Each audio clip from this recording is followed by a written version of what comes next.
May mag-asawa at tuwing mag-aaway sila ng mister niya, kahit anong away, bigla na lang itong si mister ay lalayo at di na siya kikibuin. At pagkatapos ng 4 o 5 araw na walang kibuan, ang misis na siyang nagmamakaawa para lang kibuin siya. Na-experience mo na rin ba ito? Sakaling ito ang pinagdadaanan mo, these are 3 things you should know when your spouse gives you the silent treatment. Una, don't beg. Don't explain, don't apologize, just to end the punishment. Huwag kang magmamakaawa. Mas lalo kang magmakaawa, lalo mo siyang iniengganyohan na gawin kang doormat. At tiyak, uulit-ulitin niya ito. So don't reinforce the cycle. Silent treatment is a form of control. At tuwing nauuna kang bumitaw, nakukumpirma niya na hawak ka niya at uulit-ulitin niya ito. Number 2, know the difference between healthy space and emotional abuse. Okay lang kung sasabihin ng asawa mo, saglit lang, magpapalamig lang ako ng ulo. O kaya naman, I need 30 minutes to cool down. Okay yun. Kasi, this is a form of self-regulation. Yan yung para hindi na mag-escalate ang away nyo.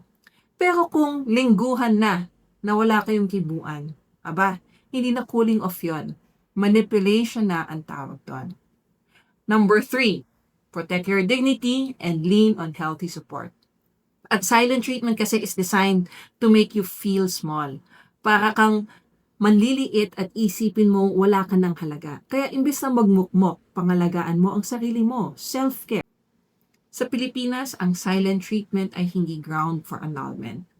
Pero kung part of a pattern of psychological or emotional abuse, pwede din itong mapasailalim sa ating Anti-Vowsy Act. So kung paulit-ulit at malinaw na ginagawang paraan ito ng pananakit, pwede din itong tingnan bilang isang form ng abuse. Kung ganito ang nangyayari, please document what is happening and don't be afraid to seek legal advice and protection if needed. More importantly, kailangan natin ng dasal. And so let us pray. Panginoon, Ikaw ang nakakaalam ng lahat. Alam mo ang bigat ng aming puso kapag kami parang ipinagwawalang bahala. Hinihiling namin, Lord, pagalingin mo ang sugat na dulot ng emosyonal na pananakit. Ipaalala niyo po na una niyo po kami minahal, kung kaya't kami ay mahalaga sa iyong mga mata.